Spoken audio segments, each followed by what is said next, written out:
Hey there, friends. David Paulides, Canada Missing Project. This is our executive producer, Huck. And this is one of the first days where she actually was out most of the day and just laid out in the snow.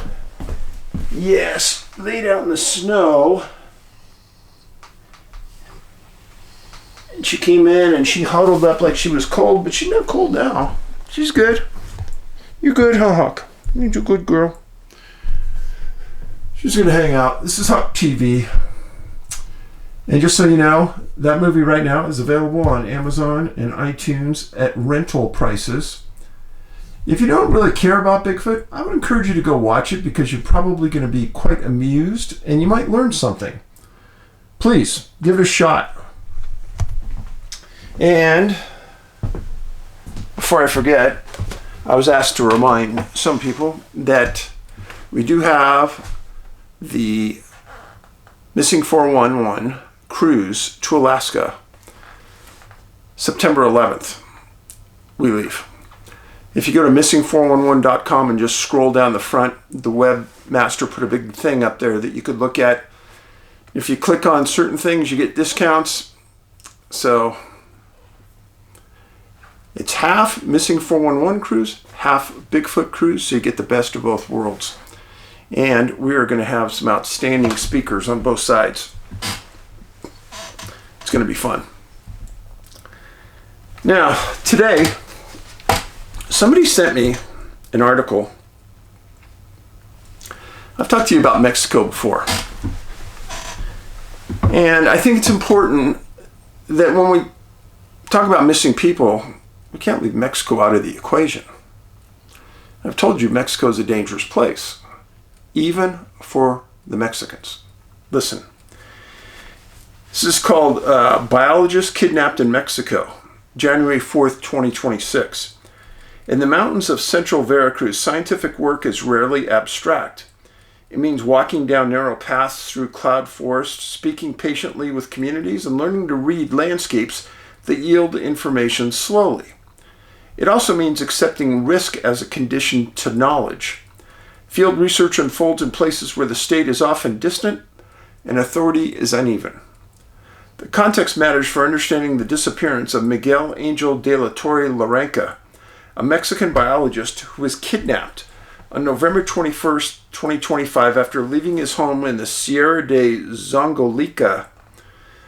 He had gone out in response to what was described as a request for dialogue. Hours later, his family received a ransom demand. After an initial payment, communication stopped. Since then, there has been no verified information about his whereabouts. De la Torre Larranca was not a public figure in the conventional sense. He was known locally for his work rather than his profile, a herpetologist who documented reptiles people try to avoid, an educator who helped build institutions in regions rarely centered in national debates, and a guide who believed that conservation depended on familiarity rather than fear. Over the decades of fieldwork, he contributed to the description of multiple species and trained students who learned to treat data collection as work with real consequences. One snake from Oaxaca, Geophis larrancae, bears his name, an honor usually conferred upon a career that has run its course. There was also administrative work, less visible but equally durable, and the first director of the Institute of Technological Superior de Zongolica. He helped create access to higher education for indigenous and youth in the Sierra. Environmental education was framed as practical knowledge relevant to livelihoods as much as to policy. His disappearance, now this is what I really want you to listen. His disappearance places him within a wider pattern that is now difficult to ignore. Mexico is experiencing a prolonged crisis of forced disappearances with more than 115,000 people officially listed as missing. Scientists operate within the same national landscape. Field work often takes place in forested and rural areas where organized crime controls territory and where conflicts over land, logging, and mining or conservation blur into one another. Environmental defenders are routinely threatened or killed. Recent history offers a grim parallel. In 2023, Gabriel Trujillo, a doctorate student conducting botanical research in Sonora, was shot and killed while in the field. In Michoacan, Defenders of monarch butterfly reserves disappeared and were later found dead amid disputes linked to illegal logging. These cases are rarely resolved, meaning there's never any suspects. What distinguishes De La Torre's case is that it is not yet settled. His family insists he was taken alive and expects his return alive. Colleagues have made the case public not to eulogize him, but to keep pressure on authorities whose response has so far been slow and opaque. International attention is being sought because in Mexico, visibility can sometimes alter outcomes. Me go to Mexico? There's not a chance. Not a chance. Within the last several months, President Trump has offered the president of Mexico our special forces to go in and root out illegal drug cartels. President of Mexico said no. Yeah, he said no. The fear is that the cartels are running the country, which is why in something like this, there's nothing done. Nothing. And if you go to a resort and you disappear, nothing will be done. They don't care. They don't care if you're a U.S. citizen. U.S. has no clout in Mexico. I don't care what you think. They don't. That's why I would not go. Just telling you. So, getting on to the cases at hand. Both of these are doctors. One is a doctor, like a physician doctor, and one has a doctorate at a university. So I think the students call him doctor, but he's not a physician. So the first case is I want to talk to you about the physician. Dr. Cletus Iwuagwa, 71 years old, missing November 25th, 2025. I'm going to, out of no disrespect for him, it's because I'm inept and I can't say the last name very well, I'm going to call him Dr. Cletus. He was from Springfield Township, Ohio, and lived in a very, very nice country club community on Orchard Lake. He had prior addresses in Michigan, Virginia, and New Jersey. He'd been a professor with the University of Toledo College of Medicine and Life Sciences for 25 years. And he was a physician at the University of Toledo Health for geriatric medicine. His residence location is about 8 miles west of Lake Erie. I've always told you that proximity to this Great Lakes is important. He lived alone, had daughters and relatives in the area. Now, an interesting part of this case that I dug deep and I could not understand it, but Dr. Cletus was in the hospital on November 24th. And he was released later that day. That's all they said. And he went home at about 8 p.m. with his niece. And she was the last person to see him. November 24th. Now, November 25th, like hours later, at 2:15 a.m., he's seen on CCTV video near the front of his house. Now, one of his daughters had an app on her phone that they tracked each other, and she tracked him. And to the best of her knowledge, he didn't go far. Well, when the daughter on the 25th couldn't contact her dad, she called the Lucas County Sheriffs, which had the jurisdiction there.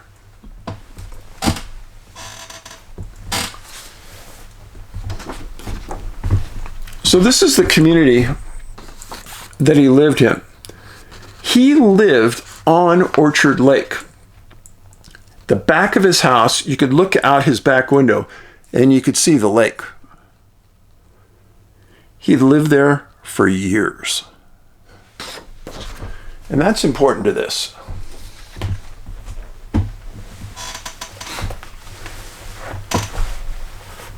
On November 26th, After he was reported missing, the Lucas County Sheriff called for search and rescue. They called out search and rescue teams, canines, ground pounders, drones, and they put multiple boats on Orchard Lake with side scan sonar. There's no evidence he was in the lake, but they were just being thorough. I admire that. Now, Dr. Cletus had been described as brilliant by colleagues. He was part of the American Board of Geriatric Medicine, American Board of Internal Medicine. He completed his initial residency at Mount Sinai in New York and had worked for the University of Toledo for 25 years. That is a long-term employee, friends. Well, the initial 4-day search didn't find anything. They also used the local fire department to search for him, along with the sheriffs and their search and rescue teams. Nobody had seen him wandering out in the neighborhoods, wandering around the lake, wandering around his house. But the searches continued on and off for a month, privately and publicly. Lucas County and the fire department searched for him continually. Now, this is the part, pay close attention. December 25th, Christmas Day. Almost exactly 1 month from the day he went missing, Springfield Fire Department gets a call about a body in Orchard Lake. The sheriff and the police fire department respond, and they recover Dr. Cletus's body. The Lucas County coroner later made a statement, and I want you to really pay attention to the wording 3 days after they recovered the body. The wording: our findings are consistent with drowning.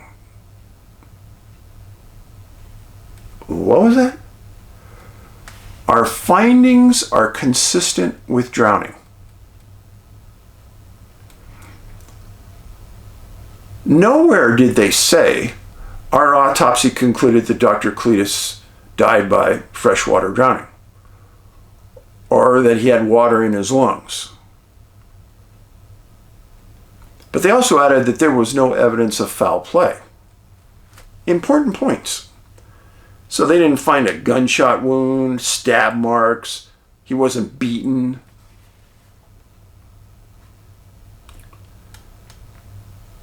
Well, the Lucas County Sheriff's Office released a statement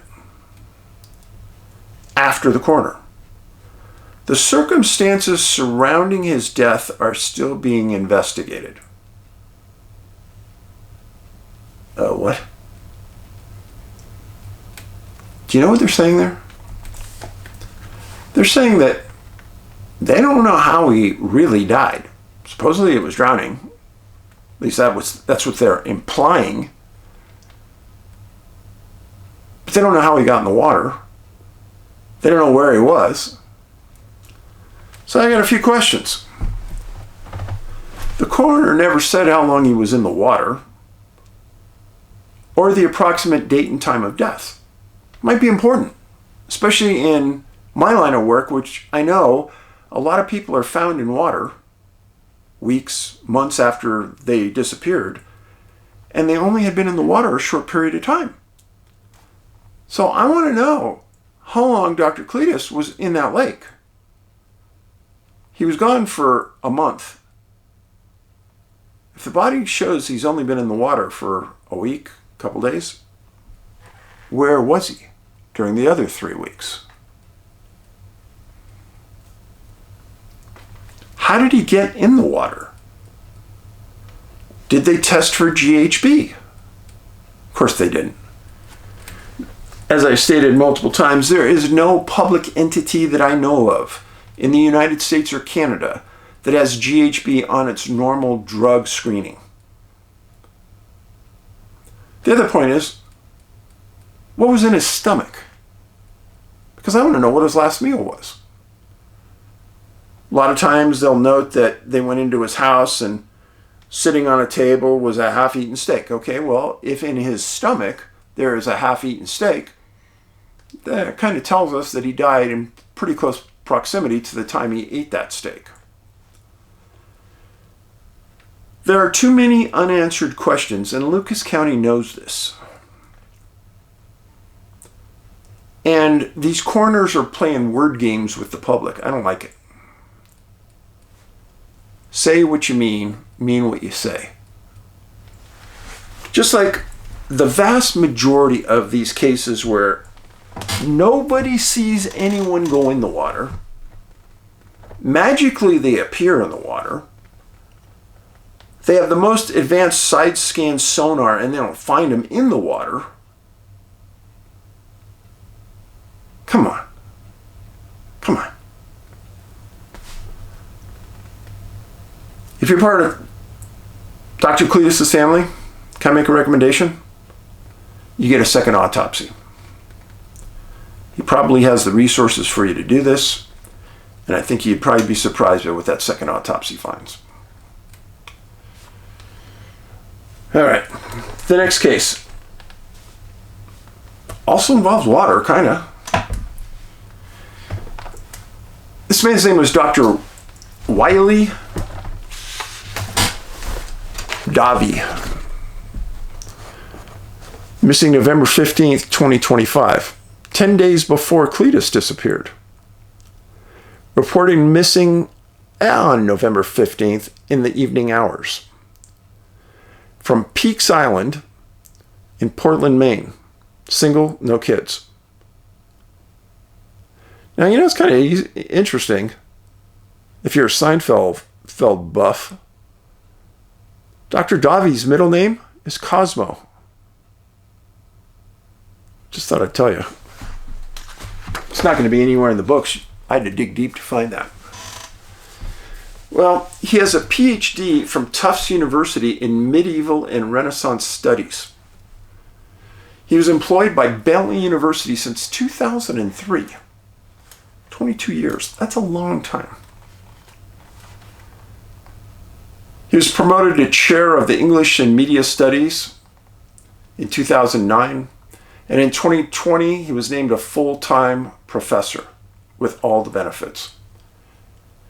Before joining Bentley University, he was employed and lectured at Simon's College.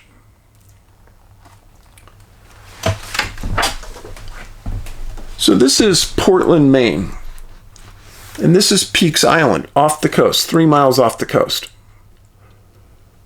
If you've never been to this part of Maine and north of Portland, the coast is absolutely gorgeous. I've been there. I can attest to the fact it's beyond beautiful.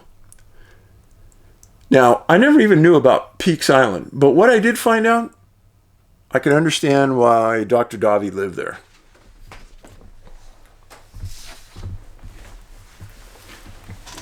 Part of the city of Portland, Maine.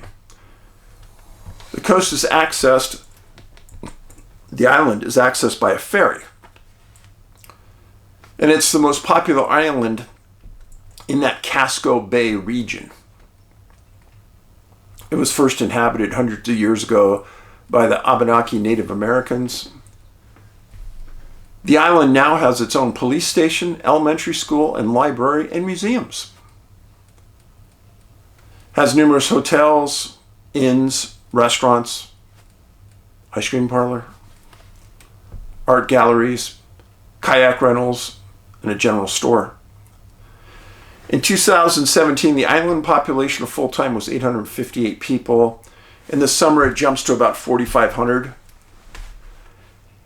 In the last 75 years, 6 times the island has tried to secede from the city of Portland, Maine, be its own city.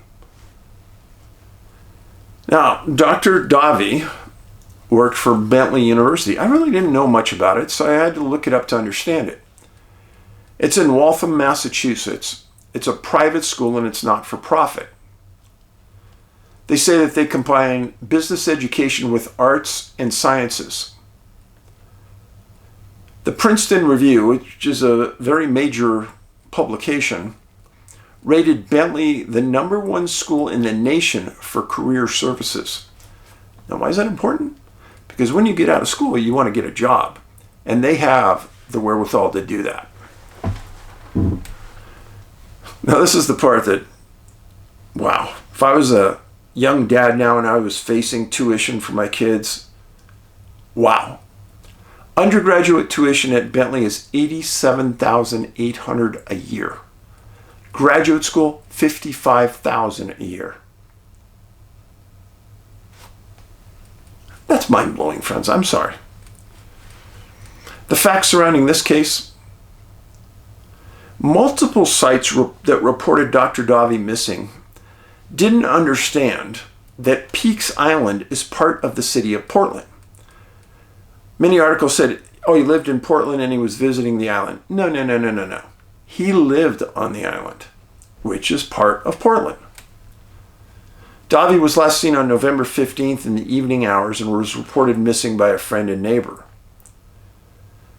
Portland police took the report and immediately called the Maine Warden Service. The wardens put a plane up above the island searching, and they put in multiple marine craft around the island to search the water. Residents of the island were interviewed about Dr. Davi, and they stated that they were rattled by the disappearance because several of them stated they had never heard of anybody disappearing on the island.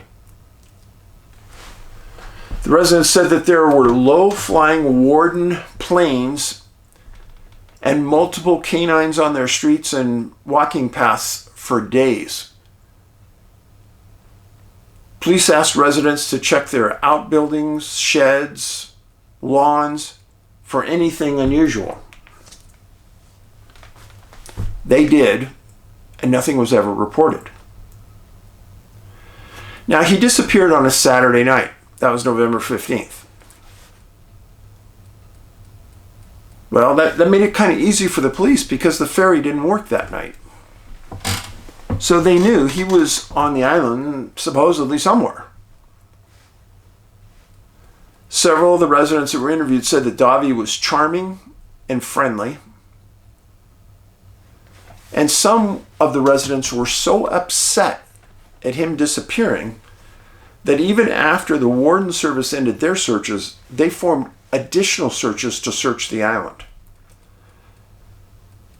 The Maine Warden Service did say at one point they had 30 Maine wardens with dogs combing the island woods and finding nothing. 4-day search and rescue produced nothing. Now, Bentley University came out and said, they made a big statement about Davi. They said that he was somebody that was loved by the students.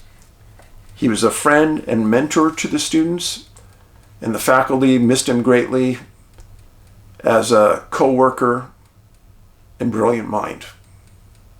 That's impressive.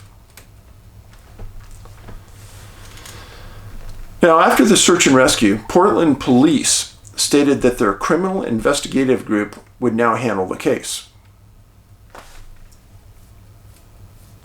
Why? Why doesn't it go to their missing persons group? Why their criminal investigations group? Most police departments have a missing person investigator. Maine wardens called it a missing persons case from the very beginning. They never had any implications that there was foul play involved. Now let me say something about Maine wardens. And if you're a long-time listener here, you've heard this. I will give credit where credit is due.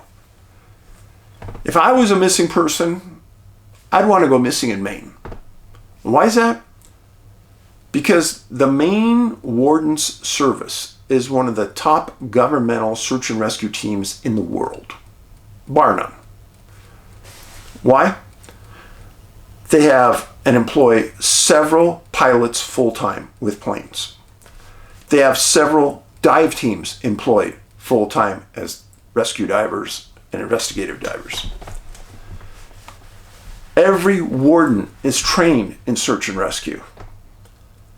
They have all of the technical tools they need to find people.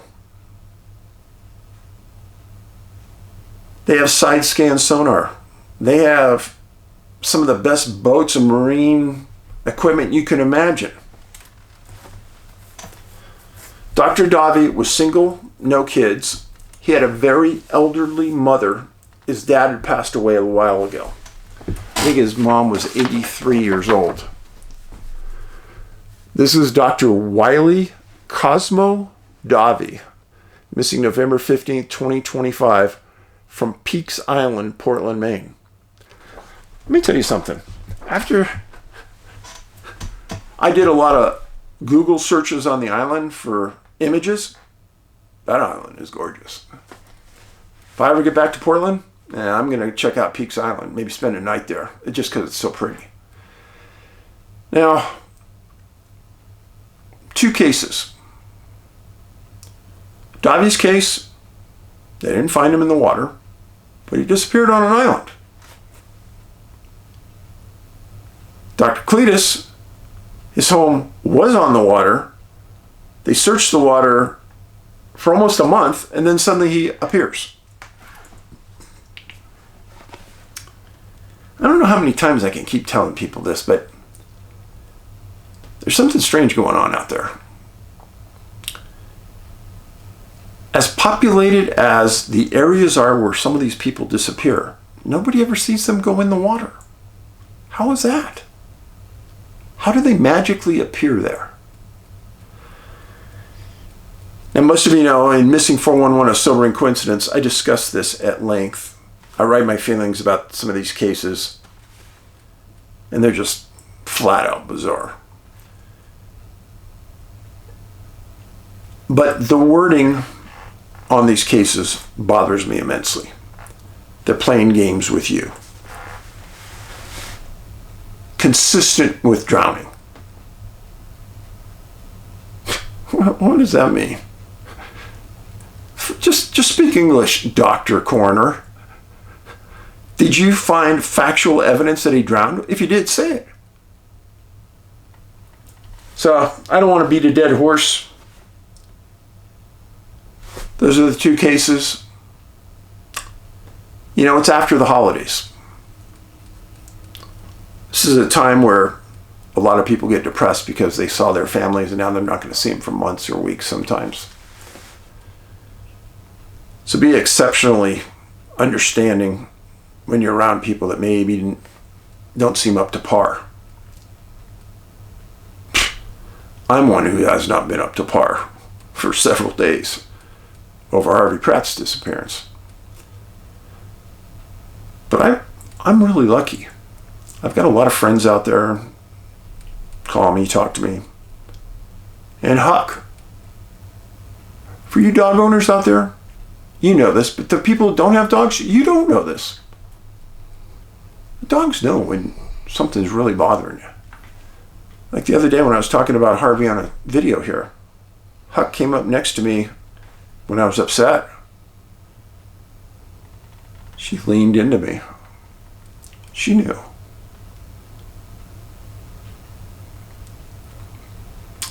Be kind. Kindness costs nothing. Thank you for being here. I read all your comments. And if you're not a subscriber, subscribe to the channel. And you can follow me at X at Can-Am Missing. You are appreciated. Thanks for being here. Paulides out.